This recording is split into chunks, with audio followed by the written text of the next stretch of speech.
Bismillahirrahmanirrahim. Assalamualaikum warahmatullahi wabarakatuh. Kecilin bang. Alhamdulillah. Alhamdulillahilladzi arsala rasulahu bil huda wa dinil haq liyudhhirahu 'ala dini kullih wa kafa billahi syahida. Nah, aku tuh pengen cerita kenapa sejauh ini yang paling jauh ya. Termasuk umroh teh penting. Nah, sintesa teh gimana caranya? Nggak tahu, gara-gara umroh kemarin pokoknya kita harus semua ngerasain umroh sekali we bae, sekali we. Udah sekali mah udah we tah. Mangga itu masing-masing, habis itu mah mau ketagihan mau apa ya kan sekali juga kan maksain. Kerasa kan sekarang ya, nggak ada pengaruhnya kan. Ada lah pengaruhnya. Kerasa kan duitnya habis kan. Tapi untungnya berangkat kemarin aku kalau enggak Diana bisa jadi nggak jadi gitu kayak. Iya, kalau nggak dipaksain, betul. Kalau nggak dipaksain nggak akan berangkat. Ada apa nih? Emang betul, makanya itu penting. Nah, cuman kemarin teh aku dapetin insight kenapa kita teh perlu buat kabur dulu aja. Nah, karena keluar negeri teh ternyata penting. Dan nah, aku tuh pengen sharing cerita tentang hijrah ke Habasyah. Jadi sebelum hijrah Rasul dari Mekah ke Madinah, ada hijrah sebelumnya dulu, namanya hijrah ke Habasyah. Nah, hijrah ke Habasyah teh keren pisan pokoknya mah ceritanya teh. Yang pertama nunjukin bahwa Rasul teh ya bukan nabi yang bukan cuman nabi yang belah-belah gitu. Bukan belah-belah, maksudnya gini. Bukan ngandelin bahwa semuanya teh ngandelin dari Allah gitu, enggak. Tapi beliau teh melakukan perilaku-perilaku yang empiris, metodologi penelitian. Nah, termasuk hadis ini nih. Sesungguhnya di negeri Habasyah, kata Rasul, ada seorang raja yang tidak membiarkan siapapun dizolimi. Itu teh, statement itu teh bukan cuman datang dari Allah gitu ya. Tapi juga beliau ngeriset, beliau ngirim orang, beliau nyari informasi. Jadi ini teh bukan cuman kayaknya mah gitu, dan ini mah firasat Nabi pasti benar gitu, walaupun emang iya firasat Nabi mah pasti benar, tapi ini teh mau nunjukin bahwa Rasul teh riset gitu. Nah, jadi kita teh nggak boleh bilang gimana Allah aja, enggak, kita juga harus riset gitu, harus well prepared gitu ya. Maksudnya gini, tenanglah, rezeki mah pasti ada lah, aku kena naonan, rezeki pasti ada teh gitu. Nah, termasuk jodoh, jodoh teh pasti ada, kita harus upayakan. Nah, ini nih yang penting, itu satu. Yang kedua adalah, itu satu yang bukti bahwa Rasul teh suka riset, senang riset. Jadi kalau nanti kapan-kapan aku bawa bukunya ya, perang Rasulullah Ali As-Salabi bukunya. Di perang Badar teh, itu teh intelijennya teh luar biasa Rasul teh. Nah, mau nunjukin bahwa riset teh penting. Nah, makanya sintesa, selain kita harus maksain supaya bisa umroh semua bareng-bareng, yang kedua, core kita selain konseling adalah risetnya penting. Nah, ini yang harus kita mulai lagi, insya Allah mulai minggu depannya kita mulai. Risetnya penting. Nah, yang lagi S2 mah pada riset kan, Teh Fitri riset, Hafsah riset, Momom riset. Nah, Adit nanti aku ajak juga buat riset, yang lain juga buat riset ya. Mau ngomong sesuatu tapi on cap nanti ya. Ada sesuatu yang mau diomongin tentang member kita, cuman nanti bahaya kalau kerekam. Nah, tapi ini penting nih ya. Mindsetnya dua itu. Nah, mindset yang ketiga adalah baru satu itu. Satu ya, soal itu. Nah, yang kedua adalah ini mau ngebuktiin bahwa kaderisasi Rasul teh berhasil di peristiwa Habasyah teh. Karena ada tokoh namanya Ja'far bin Abi Thalib, sepupunya Rasul, Ja'far, kakaknya Ali bin Abi Thalib. Baru 5 tahun masuk Islam, tapi udah keren. Bayangin 5 tahun lah tuh, 5 tahun dibersamai sama Rasul, tapi udah ngerti banget. Nah, ini mau aku bahas di cerita Habasyah ini. Ngerti banget Islam tuh kayak gimana. Ketika ditanya dan mengedukasi soal kerjaannya, kegiatannya, ngerti pisan. Ya misalnya nanti Adit ditanya, Adit kerja di mana? Di sintesa teh apa? Orang teh bukan cuman paham apa itu sintesa, tapi juga jadi mau gitu. Nah, Ja'far teh gitu. Artinya kaderisasi Rasul teh berhasil. Nah, kaderisasi Rasul ini berhasil teh bukan cuman diakui sama orang lain, tapi juga diakui sama musuh gitu. Bahkan kafir Quraisy tuh takut. Nah, nanti peristiwanya aku ceritain ya. Ini hikmah dari Habasyah tuh 2 itu. Tapi yang ketiga, mau nyeritain balik lagi ke yang tentang umroh. Bahwa kabur dulu aja, keluarnya penting.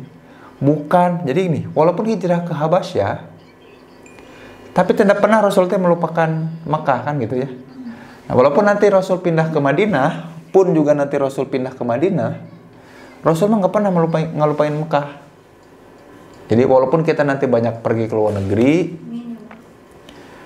tapi kita nggak pernah lupa bahwa target dakwah utama kita mah di Indonesia gitu. Nah itu hikmah atau insight ketiga nih. Jadi sebelum diceritain kisahnya, insightnya dulu aku ceritain kenapa ini penting.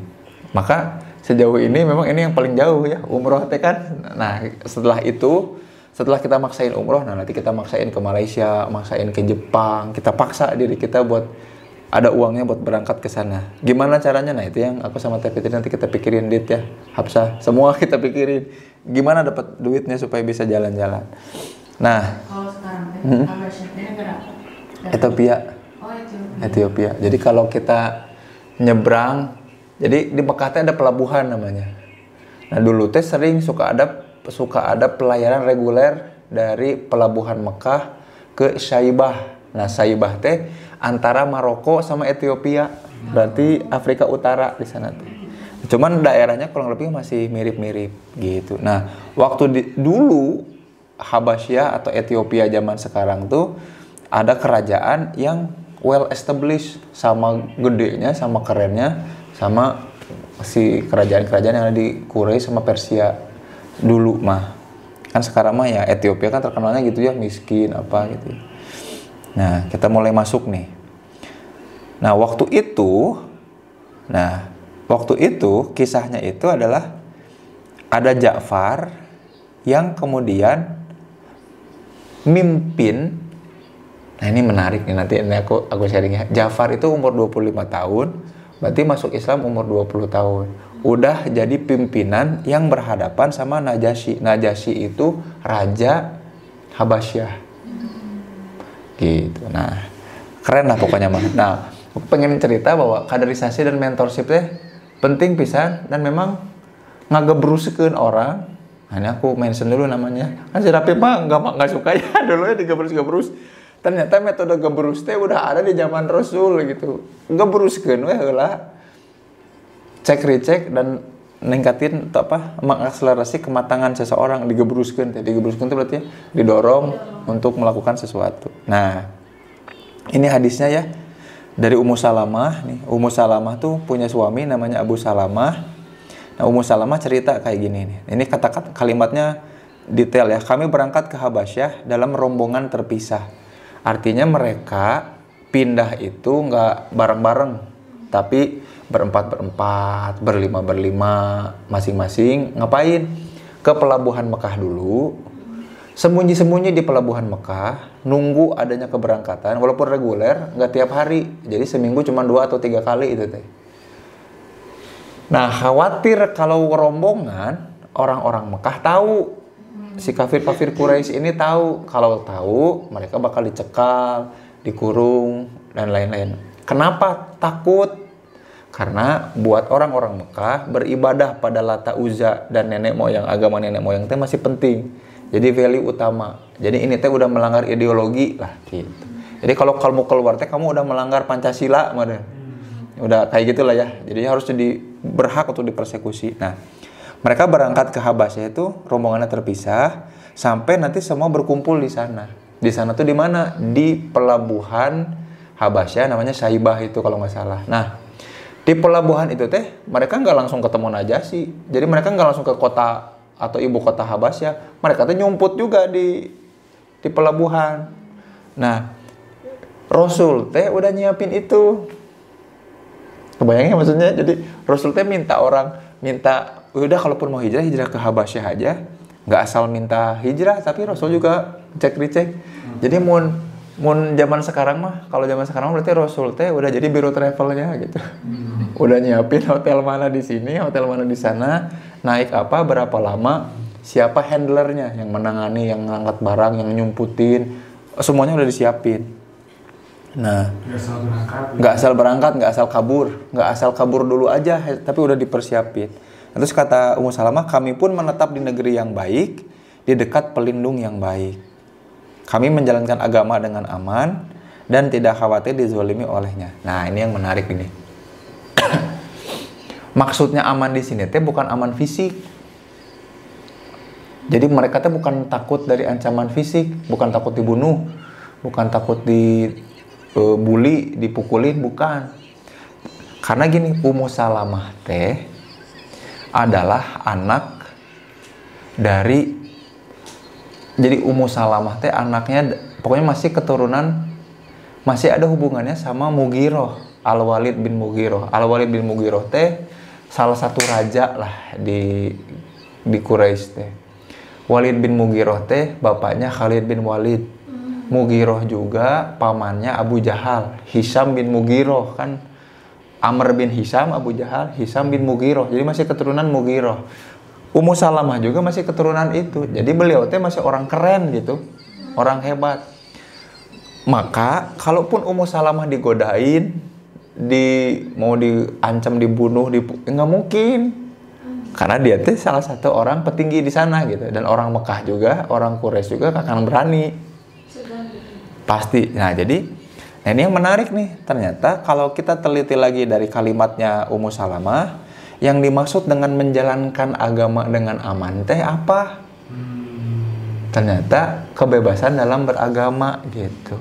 Jadi bukan bebas secara fisik dan mental, ternyata bebas secara ideologi. Nah, ini teh jadi penting. Nah, ini aku mau masuk ke sintesa.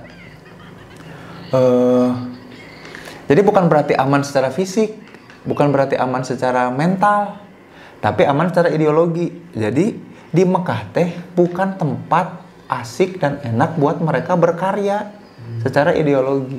Karena Islam mah agama yang liberating. Islam itu buat Mekah itu, buat Quraisy itu agama yang membebaskan dari apa? Dari belenggu-belenggu. Belenggu-belenggunya itu apa? Belenggu terhadap harus ngasih makan Lata Uzza. Harus ada ritual-ritual yang kakak pertama harus nikah duluan. Pokoknya belenggu adat istiadat. Abis lulus kuliah harus kerja. Nah, itu teh belenggu-belenggu tuh.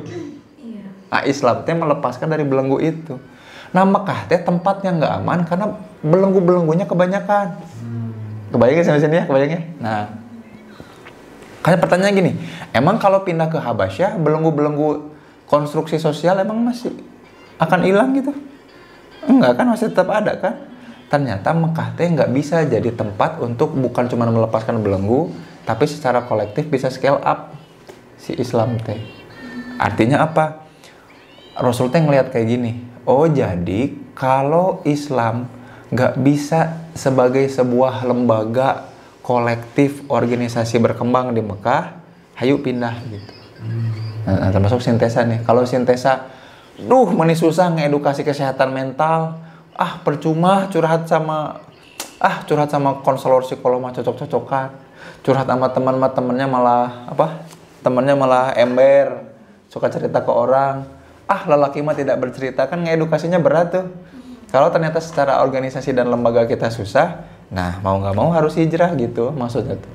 Jadi yang dimaksud hijrah ke Habasyah itu bukan karena Ummu Salamah, Ja'far kan anaknya Abu Thalib, atau Abu Thalib kan petinggi. Bukan berarti kita tuh kesulitan secara fisik dan mental. Jadi pindah tuh bukan karena kita nggak punya uang secara personal, bukan karena kita tuh terancam secara personal, bukan. Ternyata tempat ini tidak bisa membuat aku punya lembaga yang bisa scale up. Paham sampai sini ya? Jadi kalau sintesa mentok nih ya, aturan pemerintah kayak gini, misalnya ini mah susah buat kita buat bisa dapat kayak gitu ya. Oke, kita baru kabur dulu aja, kita baru hijrah. Nah, jadi kebayang. Nah, itu kan penting. Nah, masalahnya kan kita mah terbelenggu sekarang. Kenapa? Karena kita nggak pernah keluar. Kalau kita keluar aja, ternyata di Mekah teh kayak gitu kan. Nah, makanya kita penting nih ke Mekah, Madinah mah buat ngasih proposal bahwa kita butuh scale up nih secara organisasi sintesa teh. Tapi ternyata kita butuh ke luar negeri untuk tahu di luar negeri kesehatan mental kayak gimana. Kebayangnya, mantap. Ayo kita programin tiap tahun kita wajib ada ke luar negeri bareng-bareng. Ke Jepang, ke Malaysia, ke Singapura, ke Cina. Tiap tahun David, Sintesa mah harus ada. Ya teman-teman kalau pengen gabung Sintesa, tiap tahun ada program jalan-jalan. Wajib, ini mah harus jadi wajib. Dan kita harus adain uangnya. Tapi pertama kali ngebukanya lewat apa? Umroh. Kan ya, kalaupun harus berpayah-payah dan memaksakan diri keluar dari bumi atau kampung halaman, harus ke 3 masjid kan? Yaitu apa? Mekah, Masjidil Haram, Nabawi, Aqsa gitu. Dan enaknya Nabawi mah dekat ke Kuba kan? Jadi sekalian lah ke Kuba. Jadi, nah sampai sini paham ya? Kenapa aku pengen sharing ini ke Sintesa teh? Karena wadah aku mah Sintesa. Dan kita teh butuh mindset hijrah ini gitu. Clear ya, supaya kita teh tahu ya sebelum memutuskan jika nama harus buka cabang di Malaysia, buka cabang di. Nah sebelum itu kita perlu tahu bisakah kita, nah kita perlu pembandingkan belajar bahwa hijrah ini teh nanti penting gitu. Tapi hijrah secara ideologi itu bukan ideologinya yang berubah kan? Bukan ideologinya berubah, tapi kita belajar bahwa tempat kita contohnya gini, Sintesa teh punya ideologi bahwa kita pengen ngajak orang sadar, kenal dan punya kendali. Di Indonesia teh susah tuh bikin orang sadar. Kenapa coba? Orang lebih percaya sama influencer daripada kita yang serius gitu ya, neliti, nelaah psikologi kan gitu. Orang hulang healing lebih suka sama orang-orang yang baru belajar hipnoterapi, baru belajar depth terapi, dan mereka bukan lulusan psikologi, ya nggak, bahkan lulus SMA doang. Cuman karena mereka lebih relate, bergamis, terus juga gratis, bisa bikin nangis sampai meringis dengan kata-kata manis. Padahal membawa ami. Nah itu yang lebih dipercayakan. Susah nih, Cing pengen tahu kalau di negara-negara yang maju mungkinkah ideologi sadar kenal kendali. Nah kita arahnya ke sana dit gitu maksud. Bukan kita yang jadi influencer. Bukan kita yang jadi influencer, tapi kita dengan ideologi kita. Kan influencer mah gimmick banget kan. Nah gimana caranya? Oh kita punya pembanding. Oh di Jepang mah bisa ternyata. Yuk kita adopsi di Indonesia. Terus ujung-ujungnya kan tidak meninggalkan Mekah, tidak meninggalkan kampung halaman. Arahnya ke sana. Nah aku teh belajar ini, insight teh hikmahnya ke situ ternyata. Kisah Habasyah teh edan kan, keren kan ya, luar biasa. Dan itu teh nggak banyak dibuka di kitab-kitab sirah. Nah cuman hati-hati. Nah ini lihat nih, ketika Quraisy melihat kami telah mendapat tempat tinggal dan aman,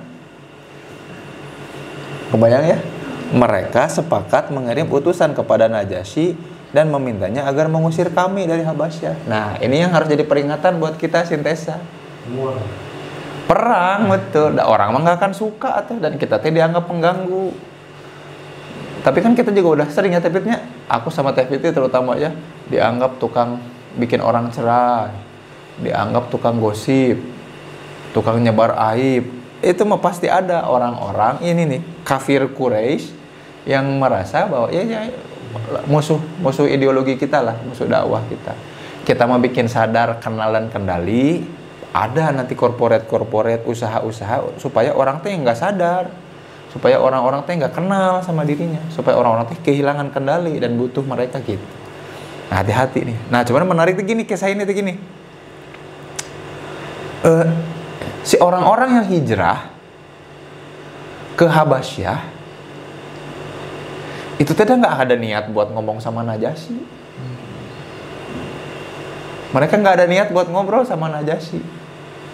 Cuman entah kenapa, gara-gara ada orang-orang ketakutan, mereka bilang, orang Quraisy ini ketakutan, mereka lapor ke Najasyi. Padahal mah nyumput di pinggir-pinggir pelabuhan, nggak ada yang niat ke tengah kota dan ketemu Najasyi.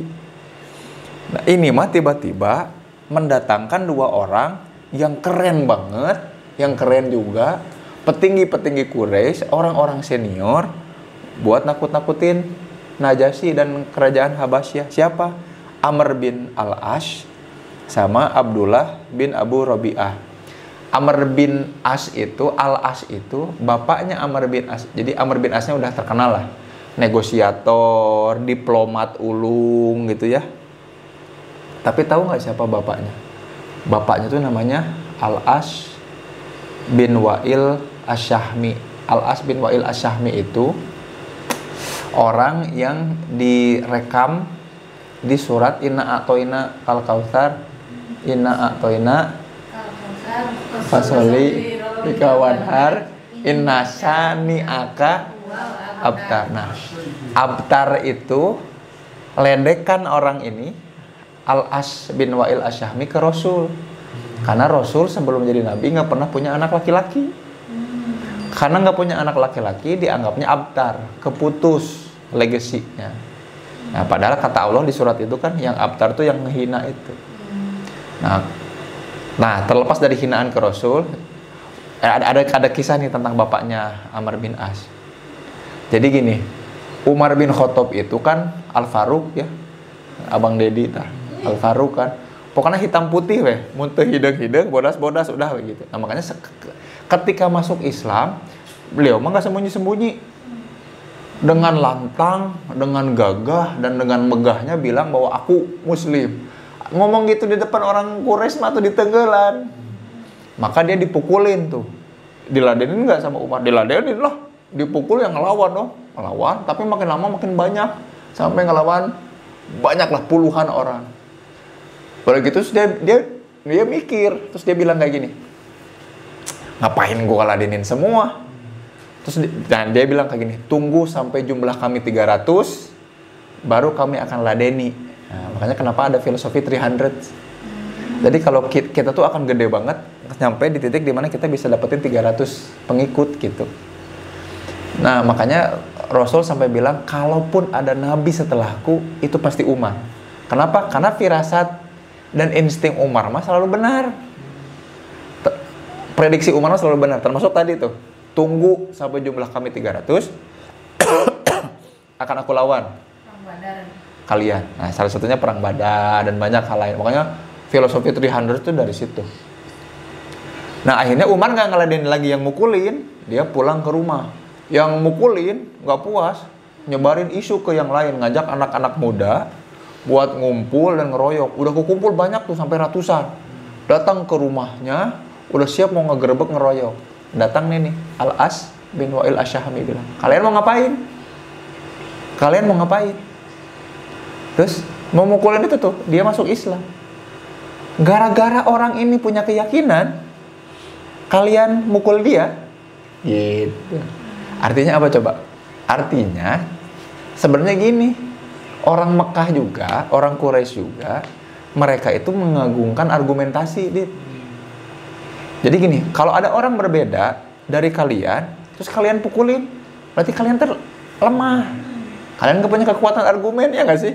Mestinya kalau kalian ngerasa benar dengan agama nenek moyang kalian, kasih argumennya gitu. Nah, gara-gara perintah Al-As bin Wa'il Asyahmi itu, gak jadi mukulin dan ngebunuh Umar bin Khattab. Keren kan? Keren pisan sih itu teh. Pengaruhnya itu sebegitu kuat. Nah, kata-kata itu kemudian terekam, diulangi lagi sama Abu Bakar ketika Abu Bakar ngebela Rasul pas Rasul dipukulin. Apakah kalian atat kuluna? Apakah ar-rijalu? Apakah kalian akan membunuh si lelaki ini hanya karena dia berbeda keyakinan? Nah, jadi direkam di surat Ghafur. Sama kalimatnya dipakai tuh, kalimat Al-As itu. Nah, keren tuh. Amr bin Asnya keren, bapaknya keren, orang keren, sengaja dikirim dan senior dikirim buat apa ya? Buat memperingatkan tentang orang-orang yang sebenarnya sembunyi gitu. Kebayang gak sih? Aneh kan? Nah, seru ini. Tapi itu belum masuk Islam ya, Amr bin As? Belum masuk Islam. Kan masuk Islamnya baru nanti belakangan ketika Fathul Mekah bareng sama Khalid bin Walid dan lain-lain. Amr bin As. Nah, Abdullah bin Abu Rabi'ah siapa? Abu Rabi'ah itu. Jadi gini, kalau ganti kiswah itu mahal ternyata. Jadi kan kemarin kan aku baru menyaksikan pergantian kiswah kan. Iya. Kiswah tuh si selimutnya Ka'bah. Si kabilah-kabilahnya suka patungan. Nah, Abu Rabi'ah bilang kayak gini. Tahun ini kalian patungan buat ganti kiswah. Tahun depan semua biaya kami tanggung. Saking bengarna si Abu Rabi'ah. Jadi konon Abu Rabi'ah ini bahkan lebih kaya daripada Abdurrahman bin Auf dan Utsman bin Affan disatukan. Jadi benghar pisan. Gitu. Sampai sini mudah-mudahan kebayang ya. Jadi harapannya, ekspektasinya adalah apa? Ekspektasinya tuh gini.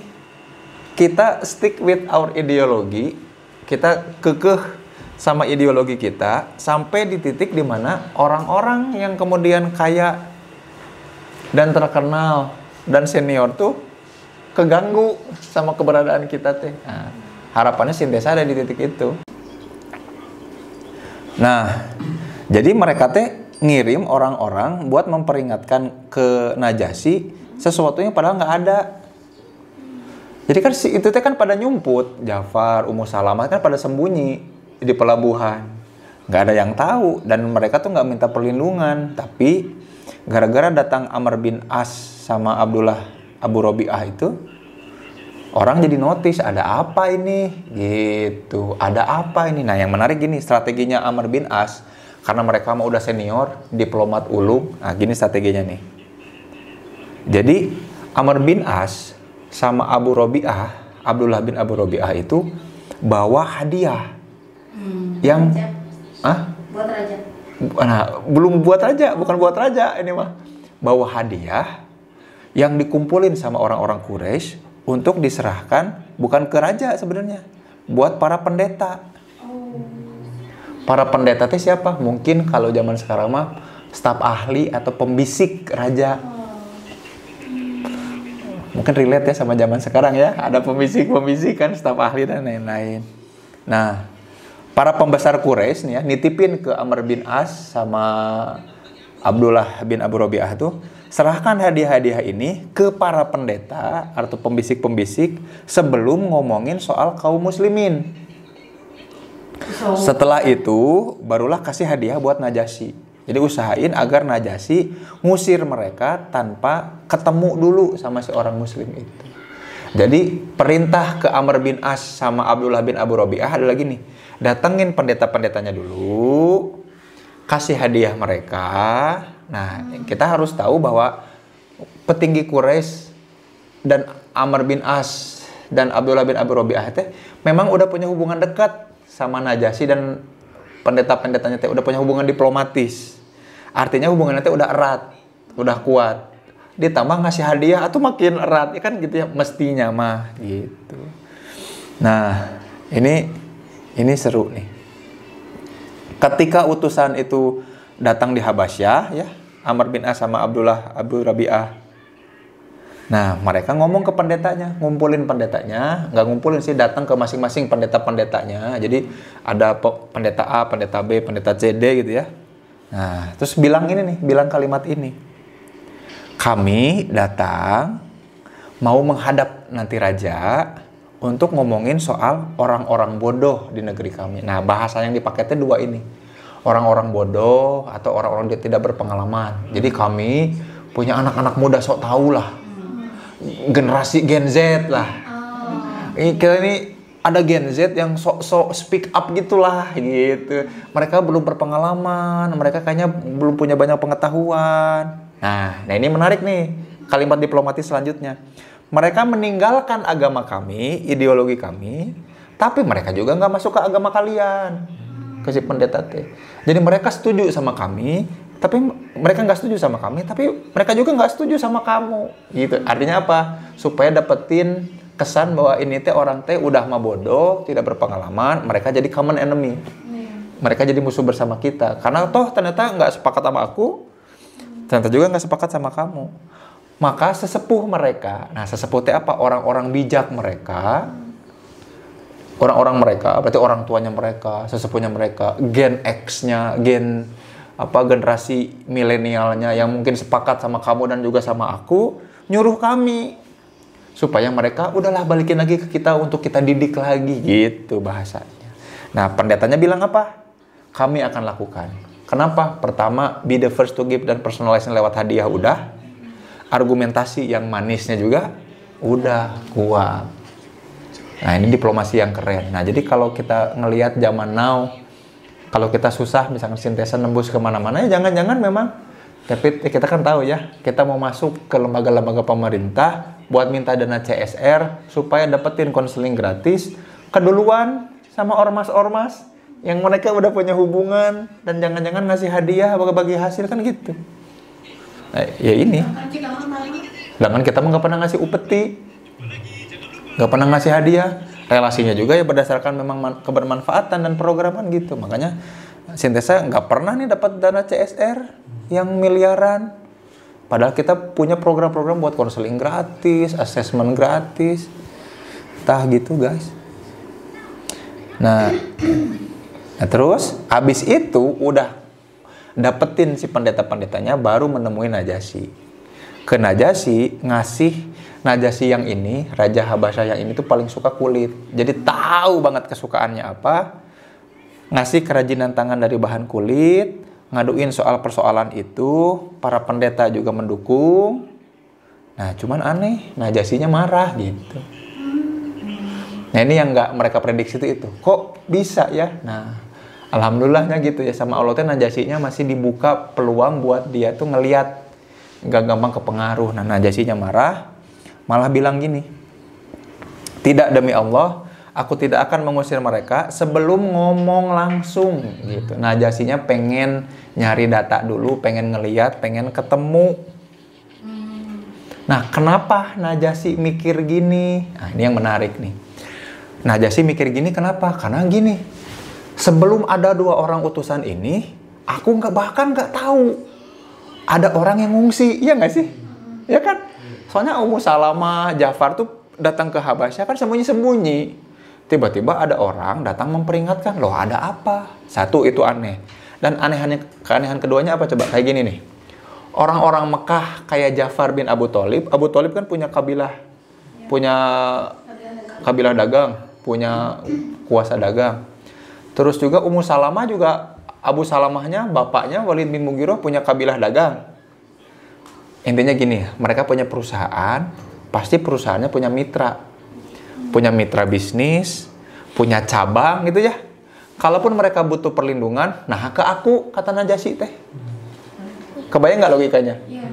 Kalau gini, misalkan Teh Fitri punya Sintesa punya cabang di Bogor, atau kenal sama Teh Feti di Bogor, yang punya sekolah, yang punya kesehatan mental, kenal Bu Iva yang punya konseling di Bogor kan gitu ya. Abizar ini ideologinya terancam di Bandung. Ya kalaupun butuh perlindungan, nah ke wali kota Bogor minta perlindungannya. Kenapa nggak udah titipin ke Ibu Iva, ya nggak sih? Kan gitu tah. Nah Najasyi aneh, kenapa kok malah nyari perlindungan aku? Nah gitu kalimatnya. Cuman kalimatnya kayak gini. Mereka adalah orang-orang yang mengungsi ke negeriku dan lebih memilih perlindunganku dari orang lain. Nah, kalimat ini teh kalimat logika tadi. Kenapa mereka memilih perlindungan aku daripada mitra-mitra dagangnya? Ya nggak sih? Ya kan mestinya Abizar dititipin oleh Teh Fitri teh ke Bu Iva, bukan ke wali kota Bogor.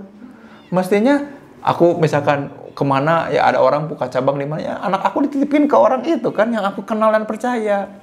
Tapi kenapa mereka lebih memilih perlindungan aku daripada mitra dagang ini?